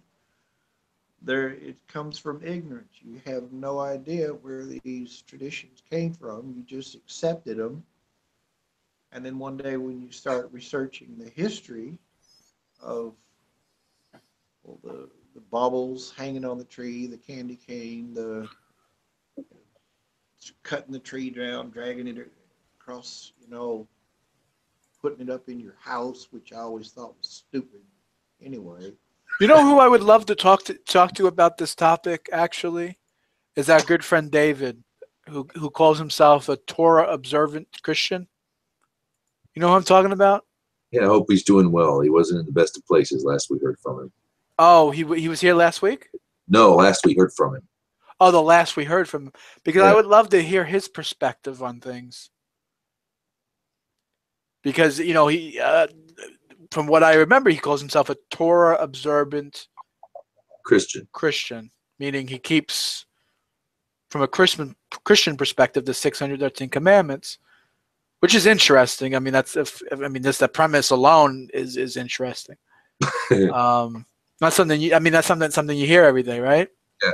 So I would love to hear his perspective on the paganism within his New Testament, I guess. The Gnostic way usually works around that. I mean, the excuse most people give is, I mean, what was the thing? Is that they want to spread Christianity, but it's just a little too Jewy for the people of Europe. So they okay, let's combine the two. I mean, is that what really happened? Is that what really happened? Is that like a good way of explaining it, James? Or is there a little bit to it? When are you discussing what timeline? Where in the timeline are you? Well, a lot of what I hear, what people talk about, why Christianity is very pagan, why it doesn't have any sort of Jewish roots left. I mean, because when you think about it, the original Christians were Jews, right? I mean, Jesus was a Jew, Paul was a Jew, Peter was a Jew, James was a Jew, wore kippas, they wore, from what we know, right? They kept kosher, they circumcised, they went off the derrick, as they say. Right? They went off the path. They went a little mashugana. They went crazy people, right? So now for whatever reason, a few hundred years later, you have an explosion of non-Jews practicing the religion. How do we get more? Like, that's what people say. That timeline right there is what people say. That's when they started. Like, you ever wonder why Jesus looks the way he does? They took old pagan temples of Zeus and they slapped on Jesus. Okay, this isn't Zeus anymore. we don't call this guy Zeus. The long flowing blonde hair, big baby blue eyes, nice. They can't help it. They need to have a statue, so they put a right. Hey Zeus, Zeus. It's the same shit. Ever wonder why that? You ever wonder why a statue of Mars, the god of war, or the statue of of whatever, all these pagan things? Well, that's just Jesus. They just slapped on Jesus on it. Gav says over here in the side check, he said, "Yeah, he's modeled after." See, right, right. Borgia's illegitimate son. The famous painting by the flaming what's his name, Michelangelo. He painted in Borgia. He painted the sun, and that was the Jesus he modeled after. I think he was the gay lover. Was he the gay lover?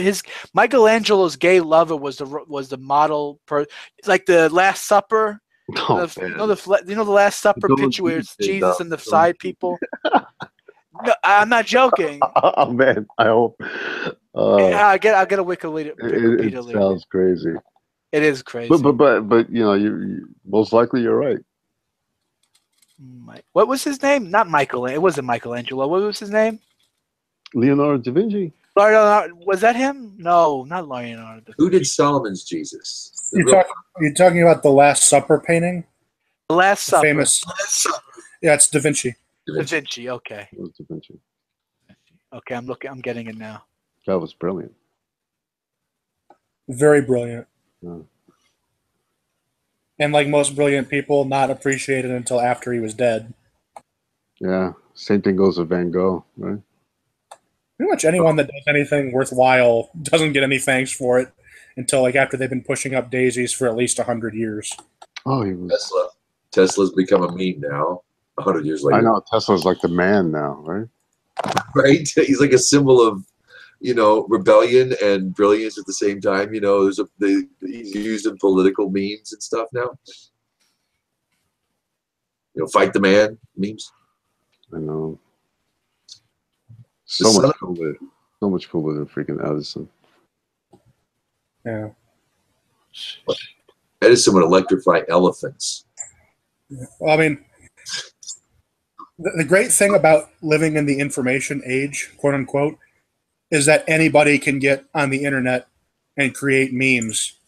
The worst thing about living in the information age is anybody can get on the internet and create memes.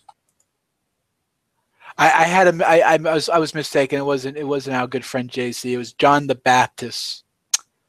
He painted John the Baptist as his lover. All right, whatever.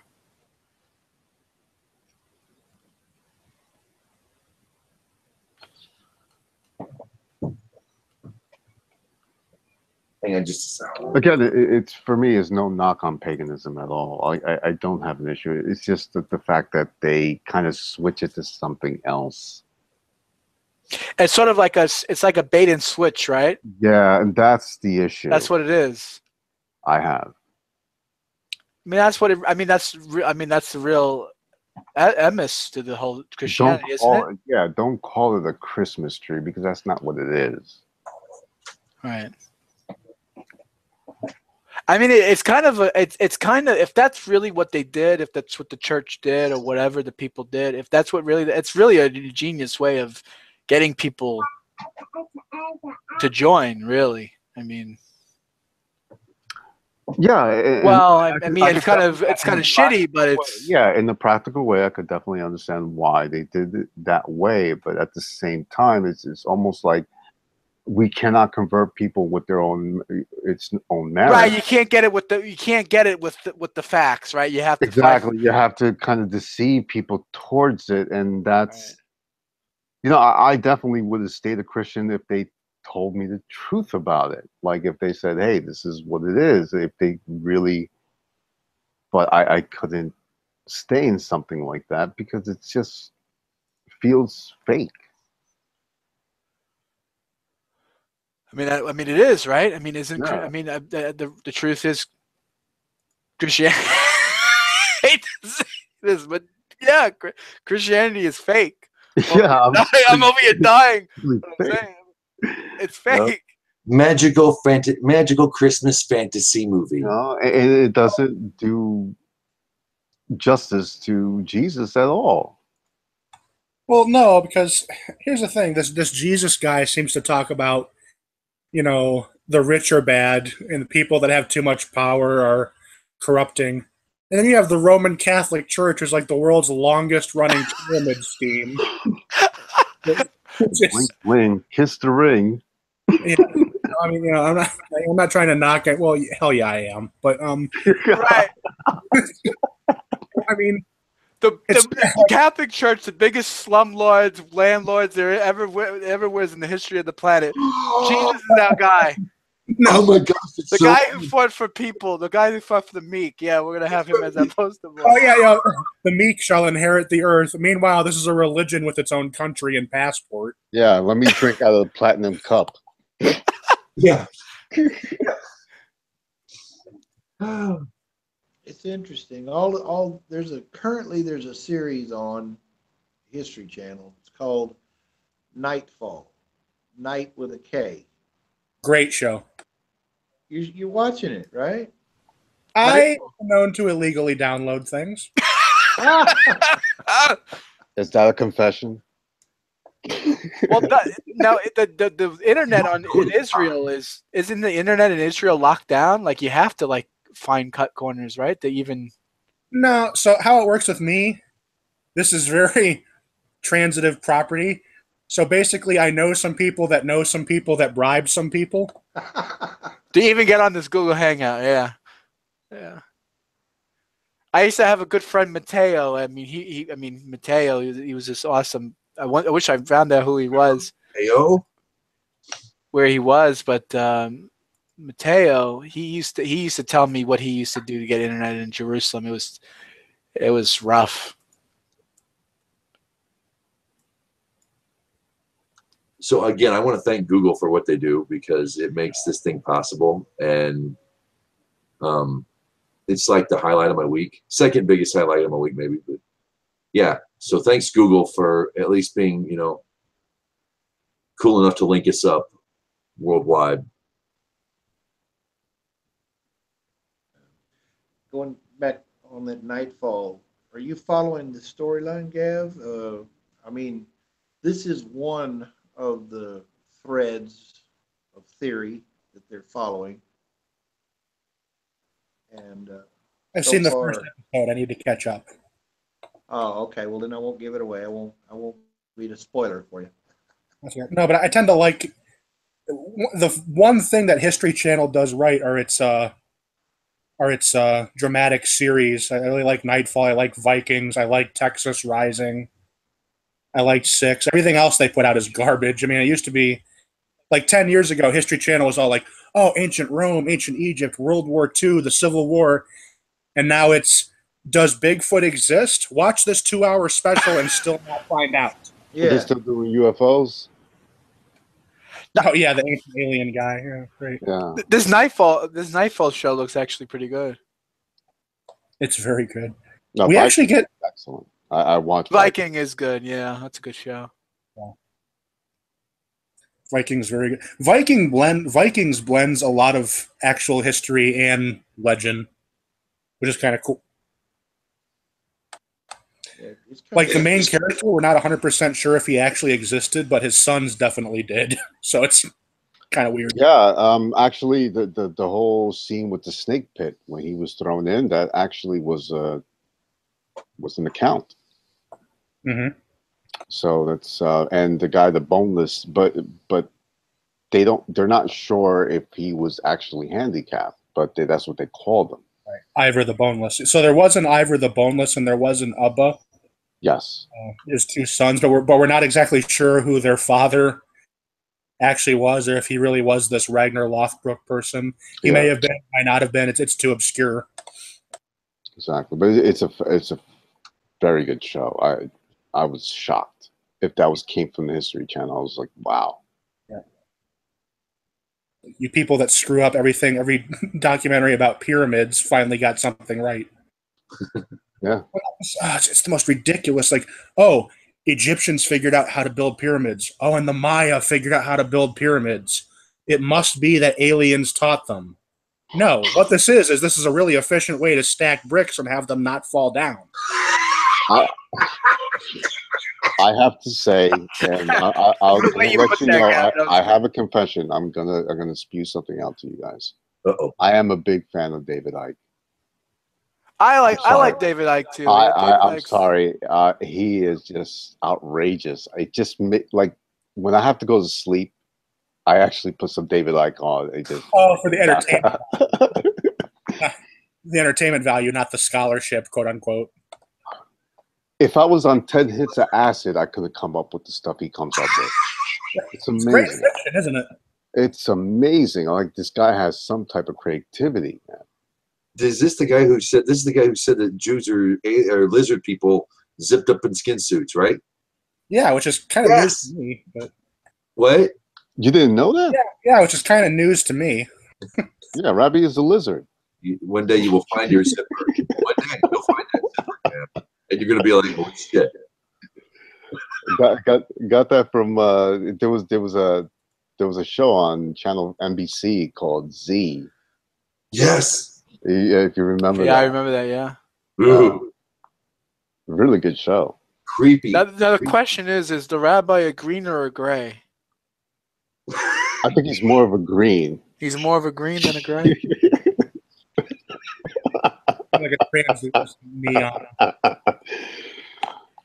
B is a good show, actually. That was short lived though. It was a short lived, and I remember, like, I used to stay up at night, and it was a big deal back then. It was a mini series, like 6 days, 2.5 hours long.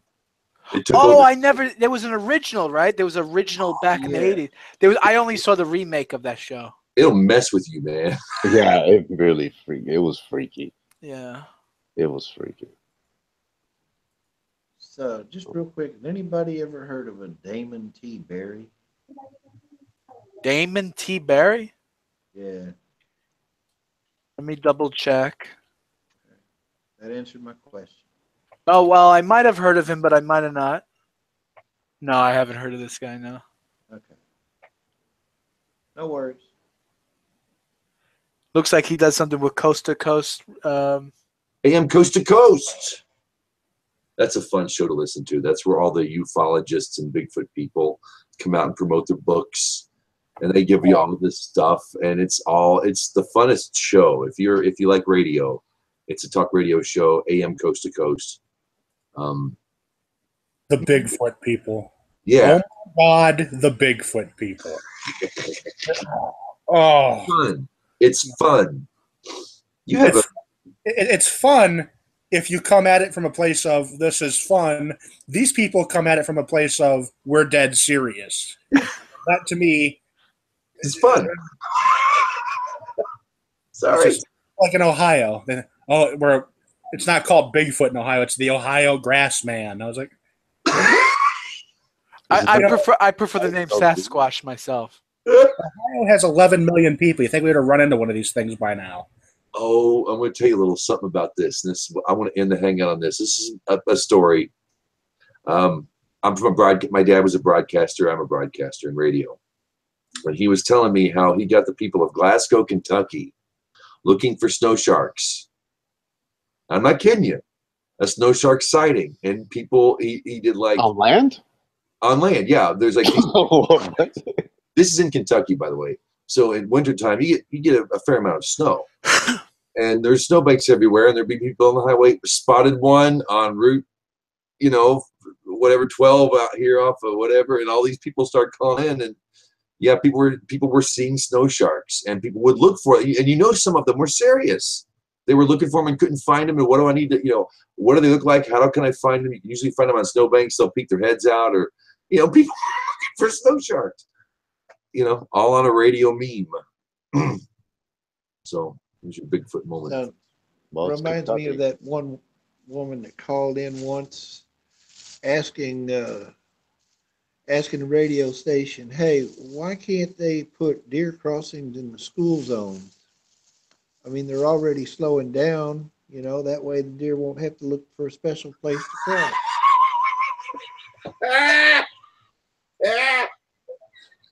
Did you ever hear that? No.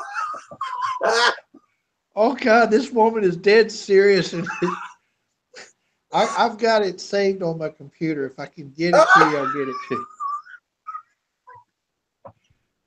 you.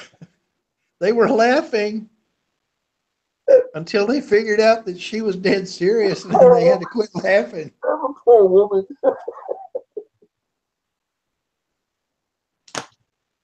Matter of fact, you might be able to, I don't know if it'll be on YouTube or not, but just deer crossing. Radio deer crossing. Deer crossing, right, yeah. All right, y'all. On that note, we're going to end the live portion of the hangout. Nilvah Nexus on Facebook, Nilvah Nexus on Google+, James the Idol Smasher on behalf of Frank, Yohanan, Ross, Gabrielle, and myself. Shalom, Shabbat Shalom. Y'all be good.